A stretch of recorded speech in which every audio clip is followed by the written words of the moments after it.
So hello friends, welcome back my channel.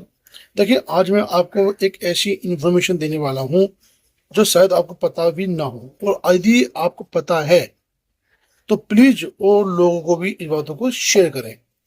देखिए, आप जानते हैं कि आने वाले वर्ष में, आने वाली नई भर्ती में जो बदलाव किए जाएंगे, उसमें जो पहला बदलाव होगा वो ये होगा कि यदि आपने मास्टर्स किया है और आप पीजीटी का फॉर्म भरने की प्रतीक्षा कर रहे हैं नई भर्ती के लिए, तो अब आपसे सिर्फ मैं यही कहूंगा कि भाई, यदि आपको पीजीटी का फॉर्म फिलअप करना है तो आपको बीएड का फॉर्म भी फिलअप कर देना चाहिए। क्योंकि आने वाले टाइम में नए शिक्षक सेवा आयोग से जो भी भर्तियां आएंगी, चाहे वो टीजीटी की हो चाहे वो पीजीटी की हो, अब उसमें बीएड को अनिवार्य कर दिया जाएगा। यदि आपने बीएड नहीं किया है तो आप बीएड कर लीजिएगा, तभी आप पीजीटी का फॉर्म फिलअप कर पाएंगे। ठीक है। सुनने में यह भी आया है कि अब टेट को भी अनिवार्यता दी जाएगी। यदि कोई व्यक्ति टेट पास करे हुए है वो ही फॉर्म को फिलअप कर पाएगा। तो आपको बीएड तो अनिवार्य है, करनी ही करनी है, और फिर उसके साथ आपको टेट भी क्लियर करना होगा, तभी आप पीजीटी का जो फॉर्म है उसको फिलअप कर पाएंगे।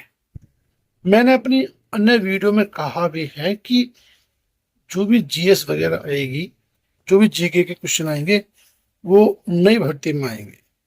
जो शिक्षा सेवा आयोग है जो नई भर्ती काढ़ेगा, उसमें ही इन क्वेश्चनों को इंक्लूड किया जाएगा। पुरानी भर्ती जो काफी समय से अटकी हुई है, अर्थात जो माध्यमिक शिक्षा सेवा चयन बोर्ड के माध्यम से निकली है, उसमें किसी भी प्रकार की जीएस को इंक्लूड नहीं किया जाएगा।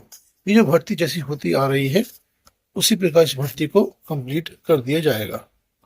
एक बहुत बड़ी दुख की बात है, जो हमारे चहेते अनिल सिंह जी हैं, उनकी बाइक जो है वो चोरी हो गई है। लगभग लगभग 10 दिन बीत चुके हैं, अभी तक उनकी बाइक का कोई अता पता नहीं है।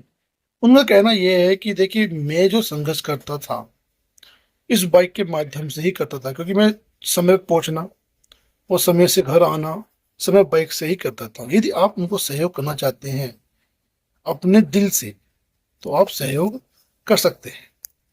मैं आप सभी को फोर्स नहीं करने वाला हूं कि आप उनको सहयोग दे ही। यदि आपकी इच्छा है, यदि आपका मन करता है कि हाँ, हमें इनका सहयोग करना चाहिए, तो आप इनका सहयोग कर सकते हैं, क्योंकि ये सिर्फ युवाओं के हित में ही कार्य करते हैं, युवाओं के लिए ही लड़ते हैं।